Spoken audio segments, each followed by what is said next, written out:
మరి యొక్క ఆంధ్రప్రదేశ్ రాష్ట్రంలో ఉన్నటువంటి యొక్క షెడ్యూల్ కులాల ఉప వర్గీకరణ ఏదైతే ఉందో దాని ఆర్డినెన్స్కి సంబంధించి ఈరోజు క్యాబినెట్ ఆమోదించడం జరిగిందని చెప్పి మీ ద్వారా ముందుగా తెలియజేసుకుంటూ ఉన్నా. ఏదైతే మరి గతంలో కమిటీ ఇచ్చినటువంటి రిపోర్ట్స్ ఏదైతే ఉన్నాయో మరి దాని ప్రకారమే 7.5, 6.5, 1 అంటే ఈ రకంగా 15% రిజర్వేషన్ ఏదైతే ఉందో మరి ఆ రిజర్వేషన్ కూడా ఏదైతే జనాభా ప్రాతిపదికన అంటే రేపు భవిష్యత్తులో ఏదైతే జిల్లాల వారీగా జనాభా దామాషా ఏదైతే ఉందో దాని ప్రకారం కూడా భవిష్యత్తులో ఆ యొక్క జనాభా దామాషా వచ్చిన తర్వాత అమలు చేసుకునేటువంటి విధంగా ఈ రోజు కేబినెట్ లో కూడా డిస్కషన్ కూడా జరిగిందని చెప్పి తెలియజేసుకుంటూ మరి ఈ రోజు ఆర్డినెన్స్ కి కేబినెట్ ఆమోదం చెప్పడం జరిగింది. మరి 2-3 రోజుల్లోనే ఆర్డినెన్స్ రావడం, ఆర్డినెన్స్ వచ్చిన వెంటనే మళ్ళీ డిఎస్సి కూడా నోటిఫికేషన్ కూడా ఇచ్చి 45 రోజుల సమయం ఇచ్చి సాధ్యమైనంత వరకు రేపు విద్యా సంవత్సరానికి ముందే ఆ డిఎస్సి ద్వారా కూడా ఈ వర్గీకరణ ఫలాలు అందించాలనేటువంటి ఆలోచనతో కూడా ఈ ప్రభుత్వం ఉందనే విషయాన్ని కూడా ఈ సందర్భంగా తెలియజేసుకుంటూ ఉన్నాం. షెడ్యూల్ కులాల్లో ఉన్నటువంటి ఉపకులాల మధ్య ఉన్నటువంటి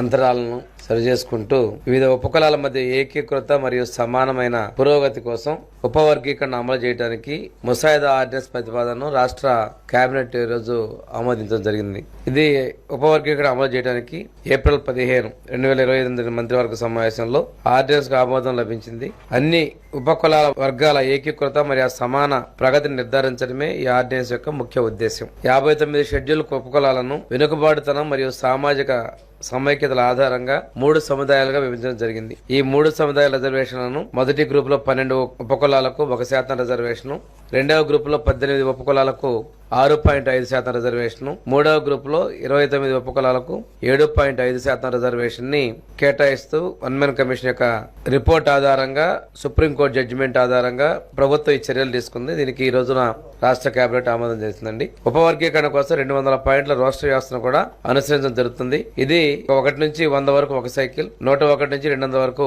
రెండవ సైకిల్లో ఈ 200 పాయింట్లు కూడా రోస్టర్ అమలు జరుగుతుంది. అన్ని షెడ్యూల్ కులాల వర్గాలకు విద్య మరియు ఉద్యోగ అవకాశాల్లో సమాన మరియు న్యాయమైన ప్రవేశం లభిస్తుందని, దీని ద్వారా రాజ్యాంగ లక్ష్యాలను సాధించి సామూహిక అభివృద్ధి నిర్ధారించగలని ప్రభుత్వం భావిస్తుంది. ఈ ఆర్డినెన్స్ రాష్ట్రంలోని 28 జిల్లాల్లో అమలు పరచడం జరుగుతుంది. మనకి షెడ్యూల్ కులాల ఉపవర్గీకరణకు సంబంధించి సాంఘిక సంక్షేమ శాఖ చేసిన ముసాయిదా ఆర్డినెన్స్ కి రోజు రాష్ట్ర మండలి ఆమోదం తెలిపింది.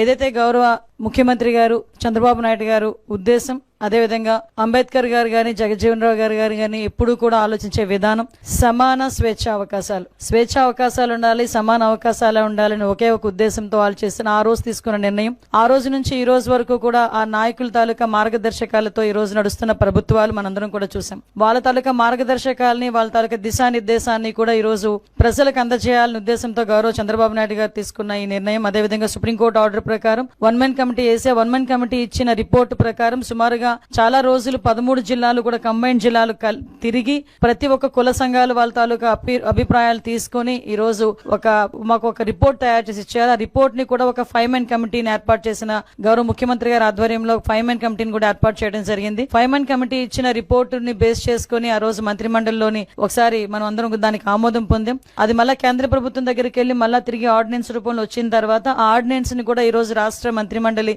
ఆమోదం పొందడం అనేది నిజంగా చాలా మంచి పరిణామం కింద భావించాలి. ఎంతో వెనుకబడిపోయిన రెల్లి కులస్తులు లాంటి కులస్తుల్ని కూడా ఈ రోజు 1% రిజర్వేషన్ ఇచ్చి వాళ్ళకి కూడా అన్ని ఉద్యోగ అవకాశాలు, ప్రమోషన్స్ లోని కూడా వాళ్ళకి అవకాశాలు ఇవ్వాలని ఒక మంచి ఉద్దేశం. అదేవిధంగా మిగతా ఉపకులాలకు సంబంధించి ఓవరాల్ గా 59 ఉపకులాల్లోని కూడా అందరికీ కూడా సమాన అవకాశాలు రావాలని ఈ రోజు మంత్రిమండలి తీసుకున్న నిర్ణయాన్ని స్వాగతిస్తూ ప్రజలందరికీ కూడా తెలియజేయడం అయింది. హాయ్, హలో, నేను Mahesh Vita. Please do subscribe to Proddatur news. ప్రొద్దుటూరులో జరిగే ప్రతి అప్డేటు ఎప్పటికప్పుడు మీరు చూడాలనుకుంటే ప్రొద్దుటూరు న్యూస్ అనే యూట్యూబ్ ఛానల్కి సబ్స్క్రైబ్ అవ్వండి.